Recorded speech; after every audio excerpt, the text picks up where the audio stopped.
नमस्कार, मैं हूं आपके साथ वैशाली और आप देख रहे हैं 8024 न्यूज। आइए रुक करते हैं आज की खास। देखिए, सामाजिक एकता राजपूत करणी सेना का आपने नाम सुना होगा। राजपूत करणी सेना एक सामाजिक संगठन है जो गैर राजनीतिक संगठन है जी। और हमें राजनीति से कोई लोभ प्रलोभ नहीं है जी। हम ना राजनीति करते हैं ना राजनीति की बात करते हैं। लोग मुझे जातिवादी बोलते हैं जी। अगर अपने समाज की, अपने लोगों की, अपने घर की, अपने परिवार की, गाय की, अपने जन्मभूमि की, अपने मातृभूमि की बात करना अगर जातिवाद है तो मैं ऐसा जातिवादी होना 100 बार स्वीकार करूंगा। ना बताता है तो इस पे क्या कहना चाहेंगे? प्रत्यक्ष को प्रमाण की जरूरत नहीं है। राजनीति में अगर राजपूत राजनीति नहीं करेगा तो घास नहीं काटेगा। और कहीं ना कहीं वेद प्रकाश सिंह का समाज के प्रति जितना समर्पण था समाज ने देखा है। मुझे उदाहरण देने की जरूरत नहीं है।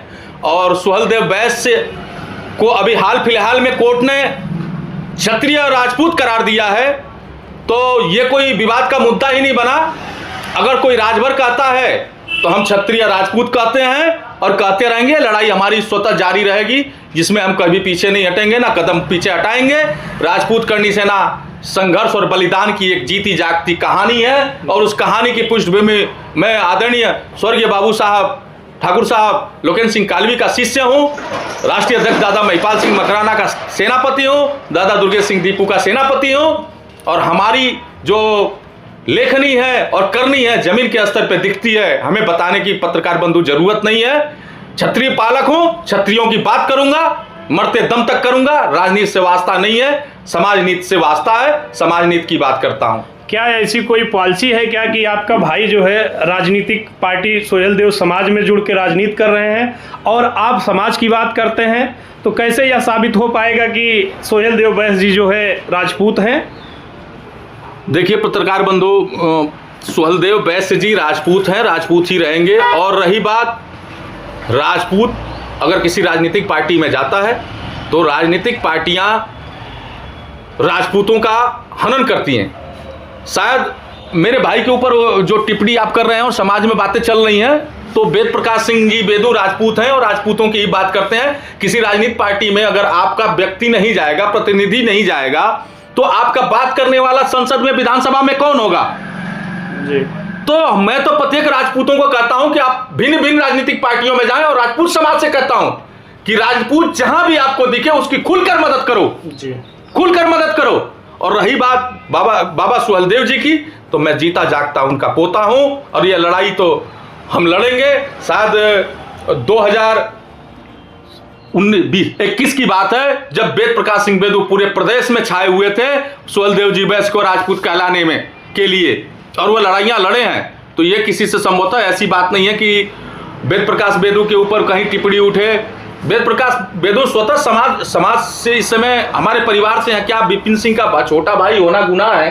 पत्रकार बंधु, विपिन सिंह सूर्यवंशी का छोटा भाई होना गुनाह है क्या? जब बेदू सिंह के ऊपर SC ST लगा था, बेदू सिंह के ऊपर तमाम तरह के 35 40 समाज के मुकदमे लगे थे, उस समय ना पत्रकार बंधु कोई बात हमसे करता था और ना ही कोई राजनीतिक पार्टी बात करती थी। वो स्वतः बड़े हो गए हैं और उनका जहां लक्ष्य हो, जहां जाना चाहे वो जाएं। समाज की बात करने के लिए मैं स्वतः खड़ा हूं। एक चीज और ये कहना चाहूंगा कि क्षत्रिय समाज पे आए दिन देख रहा हूं कि सोशल मीडिया पे चलता रहता है कि कहीं ना कहीं राजपूतों के ऊपर ST SC के मुकदमे जबरन लगाए जा रहे हैं। इस पे क्या कहना चाहेंगे आप? देखिए, मैं उसी के हाल फिलहाल अभी मैं आया हूं। अभी मेरे गृह जनपद गाजीपुर जिले में अभिसान गांव है और अभिसान गांव की मैं पत्रकार बंधु कहानी आपको बता रहा हूं कि शराब पीकर कुछ दबंग किस्म के SC ST समाज के बच्चे अपने बहन बेटियों के यहाँ कुछ सामान लेकर जा रहे थे। बच्चे राजपूत समाज के और परिवार जा रहा था, उनको पकड़ के मारे और उनको मारने के बाद वहां कुछ दबंग किस्म के ग्राम प्रधान के द्वारा जी बच्चों के ऊपर जाकर जबरदस्ती SC ST लिखवाया जाता है। अब वो कानून का काम है, कानून न्याय प्रक्रिया कर रही है। वैसे ही मैं देख रहा हूं बुलंदशहर में भी वही प्रक्रिया हुई, मथुरा में वही प्रक्रिया हुई। मैं इस पे प्रदेश कार्यालय आया हूं। आज हमारी जो राजपूत करणी सेना की बैठक है, स्वतः हम इस पे निर्णय लेंगे कि हमें SC ST के लिए क्या करना है, क्या डिसीजन लेना है, कितनी बड़ी पंचायत करनी है और कहां क्या करना है, ये सब कुछ हमारा राजपूत करनी सेना का इंटरनल मामला है। इसको मैं उजागर नहीं कर सकता हूं। प्रदेश अध्यक्ष जी अभी मैं वेट कर रहा हूं, वो आ रहे हैं। हमारी पूरी प्रदेश कार्यकारिणी की आज मीटिंग है। इस मीटिंग में बैठकर हम निर्णय लेंगे कि अब हम उत्तर प्रदेश में किस तरीके से आएंगे। जो हमारे बच्चों का हनन हो रहा है, हमारे अधिकारों का हनन हो रहा है, गलत तरीके से SC ST लगाया जा रहा है, बच्चों को जेल में भेजा जा रहा है, नौकरियों से वंचित रखा जा रहा है, राजनीतिक ध्रुवीकरण की जा रही है, राजपूतों की राजनीतिक पारियां कम होती जा रही हैं। इस सारे तमाम मुद्दे हैं हमारे पास जिस पे हम आज चर्चा करेंगे और ये लड़ाई ये कहा जाता है कि उत्तर प्रदेश में ठाकुरों की सरकार है। यहाँ विपक्ष भी कहता है कि उत्तर प्रदेश में ठाकुरों की सरकार है, पर आप देखते हैं कि लड़ाई हमेशा लड़ते रहते हैं कि ST SC को लेकर, मुकदमे को लेकर, क्या यह सरकार सपोर्ट नहीं कर रही है? देखिए, मैं आपको बता दूं प्रिय पत्रकार बंधु, उत्तर प्रदेश में योगी जी आदरणीय ऐसे ही तमाम खबरों के लिए आप देखते रहिए AT24 न्यूज। नमस्कार।